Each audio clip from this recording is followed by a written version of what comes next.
Hello and welcome back to Timberwolf Tutoring. Today we're going to be talking about the topic of parametrics and parametric equations, which are a new way of writing equations different from the usual y equals something involving x. So the overview of this video is we're going to start by conceptualizing parametric equations, by defining what a parametric equation is, and figuring out why they're useful as opposed to normal equations, and we're going to do a quick application of using them for art. Then we're going to do a couple problems of different topics. We're going to start off by learning how to convert parametrics back to the standard form of equation we're used to. Then we're going to do the same thing using our trig identities with sine and cosine. Then we're going to learn how to take the derivative of parametric. And finally, we're going to take the arc length of a parametric function. So let's start off by heading over to our handy graphing calculator and defining a parametric equation. Alright, to begin with, to understand parametrics, let's start by looking at an example application of parametrics. So we have this problem right here, and it says a ball is thrown through the air from the ground with an initial upward speed of 22 meters per second and an initial forward speed of 7 meters per second. Sketch a graph of the ball's path and find the distance it travels horizontally before hitting the ground. So, just by looking at this problem, we see that we have a particle motion problem using a ball, and that we have two directions the particle is moving. We have it moving horizontally along the x-axis and vertically along the y-axis. So what we can do is we can define this new type of equation called a parametric equation to graph where the ball's gonna go. And the way a parametric equation works is, instead of defining y in terms of x, we define both x and y in terms of a new variable, and we call this variable t for time. So at t equals 0, the ball hasn't moved at all, so it starts at 0, 0. And then, as time increases, both x and y are going to change because the ball's moving. So what equations can we use to represent the ball's motion? Well, for the horizontal movement, it's easy. The ball's moving forward at a constant speed of 7 meters per second, and we can ignore stuff like air resistance or wind speed or whatever, so the speed is never going to change. So we can just write that x equals 7t, because we're just multiplying the time by 7 to figure out how far it's moved horizontally. So we see right here, we have the x-coordinate is 7t. So now our y-coordinate, we have that its initial velocity is 22 meters per second vertically. So we have 22t. And then we have to account for the force of gravity, which accelerates it downward at negative 16 feet per second squared. Or something like that, yeah? So we add the negative 16t squared. And we have negative 16t squared plus 22t as our y-coordinate. So we have our coordinate pair is 7t and negative 16t squared plus 22t. And we can use this handy graphing calculator to graph the path of the ball. And we can see that as the ball moves, it forms this nice parabola shape, which is as expected. So this is the actual path the ball would take if you would throw it along this path with these momentums. And here we can see what the actual path of the ball looks like. This is the parabola it will take. Obviously, it won't actually go below the x-axis because it can't have negative height. It'll hit the ground and stop moving. But, yes.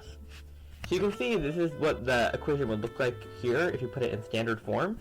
You can see they're the same parabola. But it would be a big pain to write out. You can see we have all these complicated decimals, all these weird numbers we're going to have to multiply. And it's much easier to just write it in the simplified parametric form. So just writing this as a parametric means that we have a lot less work and recalculating to do. And it's very visually pleasing because instead of having to get this complicated equation that looks nothing like the problem we started with, you can just look at this equation and see everything that was given in the starting problem. So that's one application of parametric equations. But another one, in fact, is in art. So if you look at this right here, you can imagine, take this parametric equation A. So we have the x-coordinate is sine cubed of t, the y-coordinate is this complicated thing with 3 cosines, and you might not know what it will graph at first, but if you watch this little animation, you can see that it's actually graphing something very familiar. It's graphing a heart shape. And if you ever need a nerdy Valentine's gift, this is actually a really good one. This is something I would use if I had a girlfriend. But yeah. So just by typing in a simple series of trigonometric equations, you get this nice visually pleasing shape. And this is not all you can do with parametric equations. You can actually go much, much deeper than this. For instance, if you were to take this complicated curve here, this 1b, which I'm not even going to try to explain all the stuff that's going on here. I don't understand it myself. But it gives a nice visually pleasing wave pattern. And you can do really cool stuff just by rotating this wave pattern around on itself, and you get a really nice piece of artwork. So if you want to see some more artwork created with parametric curves, you can look at one of these two URLs. The first one is URL showing how to make comic book symbols like the Superman thing using parametric equations. And the second one shows you how to make cool line art like the one seen on the screen here. You can actually do a lot of really cool art with parametric equations, so if you're into graphic design and that kind of stuff, this is a great thing to look into. So anyway, this is basically what parametric equations are used for. And the overall concept is, instead of defining one variable in terms of the other, you define them both in terms of time. Remember, T stands for time. And you have time vary so that it increases or decreases. And you get this graph, a graph like this one. And I hope that helped you understand what parametric equations are and how to use them. So now we're going to go into some problems to see how to interact with parametric equations algebraically. So let's go ahead and jump right into it. Alright, so we're going to start off by converting parametric equations to the standard form. So here's our example problem. Convert the parametric equation x equals square root t minus 1 and y equals t plus 2 to standard form. So the way this parametric equation works is x is defined by square root of t minus 1 and y is defined by t plus 2. So at any time value t, these will be the coordinates x and y. So to start with, we need to solve for the variable t in terms of either x or y. So once we isolate t, we can plug it into the other equation and solve for one variable in terms of the other. And it's usually easier to solve for t in terms of x, just because then when we plug it into y, we get something y equals something with x instead of x equals something with y. And we usually want y equals something with x because that's how we're used to writing equations.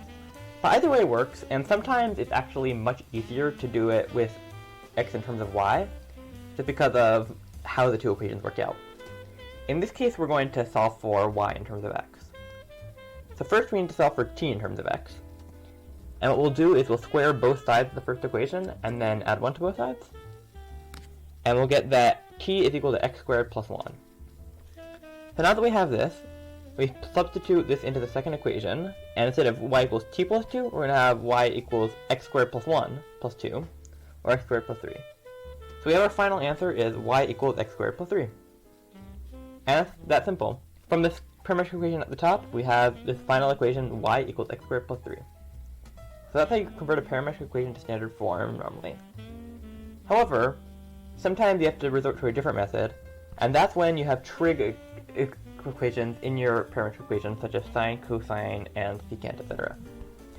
So for example, let's take this parametric equation, x equals 3 plus 2 cosine of t, and y equals negative 1 plus 3 sine of t, and let's convert this to standard form.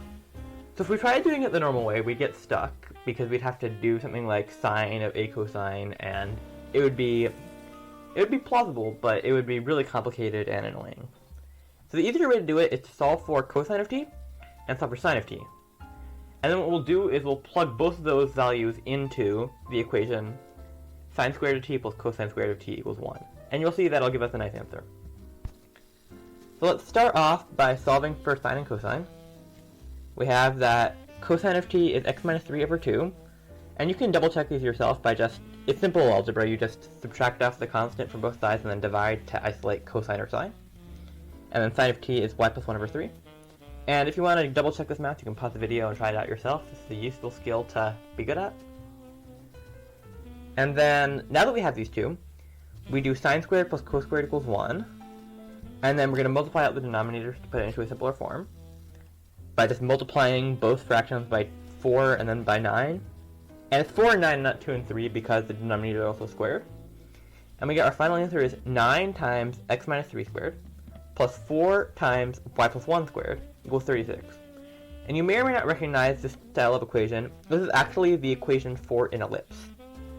And we see that the 9 and 4 are the scales on the x and y, so x is scaled by 3 and y is scaled by 2. And we have that 3, -1 will be the center of our ellipse. And then the pseudo-radius of an ellipse is 36, although ellipses do not actually have radii, because it's not constant throughout, but this measures a different property. But anyway, that's how you apply the trig identities to parametric equations. So next we're going to move on to taking the derivative of a parametric equation. And we have this handy formula here. This is a good way to remember it. So we have dy dx, which is our derivative. It's the same as change in y over change in x. And we can say that this is the change in y over a time interval, delta t, over the change in x over a time interval, delta t. Because really, change in y just means the change in y over an infinitesimally small section of the graph, or even at the specific point that we're measuring at. And we can just say that this point is a time interval infinitely small, which is delta t. So change in y over time interval delta t is dy dt, and the denominator is dx dt. So the formula for the derivative of a parametric equation is just y prime over x prime, which is easy enough to remember. So now here's our example problem. Find the derivative of this parametric equation, and you'll notice it's written slightly differently than the other problems. There's another way to write parametrics. You write x comma y equals, and then the x function and the y function. So we have t squared is x, and t squared plus 6t equals 5 is y. So this is just simply plugging into the formula. We solve for x prime and we solve for y prime. We have that dy dt is 2t plus 6, and dx dt is 2t. Again, feel free to pause the video and verify these for yourself. And so now we just divide them, and we get that this is equal to 1 plus 3 times t to the negative 1, or 1 plus 3 over t, depending on how you prefer to write it. And it's relatively simple. You might see more complicated problems with different variables and more complicated equations that you have to divide, but generally just a simple concept. You just take two derivatives and divide them. It's easy enough to understand. So now finally we have the trickiest one, which is the arc length of a parametric equation. So we have our arc length formula here at the very beginning. We have the integral from starting x value to ending x value of the square root of 1 plus dy dx squared delta dx. And you might remember this from previous concept we've learned in Calculus BC. If you don't, you may want to take this time to use this as a refresher, maybe look over your notes. But using some simple manipulation of algebra, we multiply both terms in the height of the square root by dx dt, squared of course, or we divide them by that rather, and then we multiply the outside by dx dt, and we just get that this is equal to, and we'll notice you change the bounds to t0 and t1 because this is basically u substitution, except instead of u substitution you can think of it as t substitution, and it's basically all the steps we normally would do for u substitution, except instead of u we have t. And we get this new equation that is x prime squared plus y prime squared, square root of all that, dt. So now we have the arc length of a parametric with respect to t, which means that we can use our parametric equations to solve this. So now here's an example problem. We have our particle moving in the xy plane, and all these words just mean this is a parametric equation. We have the x equation is t squared minus 3, and the y equation is 2/3 t cubed. And we want to find the total distance traveled on the time interval 0, 5. And we know the total distance traveled by a particle is just the total distance on the graph from t equals 0 to t equals 5, which is just the arc length from t equals 0 to t equals 5. So we find x prime and y prime, which in this case will be x prime is 2t and y prime is 2t squared, which, because these values are really simple, this problem will be a lot easier. Usually the integral will be massively complicated and sometimes even unsolvable, but these values are picked so that the problem gives a nice solution. So plug this into our arc length formula, and we get this is the integral from 0 to 5 of 4t squared plus 4t to the 4th dt. And now we can factor out 4t squared from under the square root, and the square root of that is just 2t. And then now we just use u substitution. So we set u equal to 1 plus t squared, du is equal to 2t dt.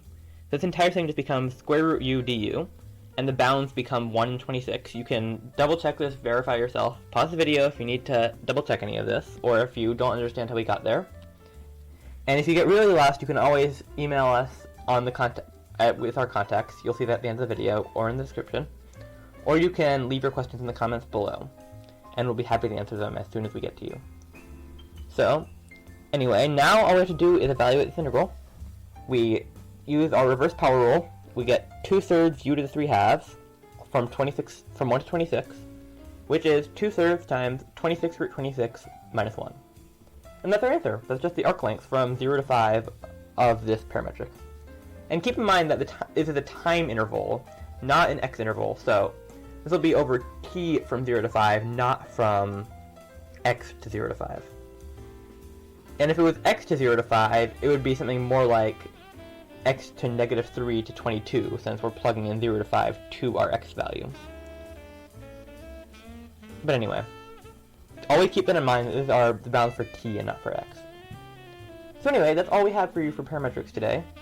I hope you enjoyed this video and that you learned something from it. If you need to ask us questions about this video, or if you want to request a future topic for a video, you can email us at timberwolftutoring@gmail.com, or you can find us on Instagram at Timberwolf Tutoring, or reach out to us in the comments below.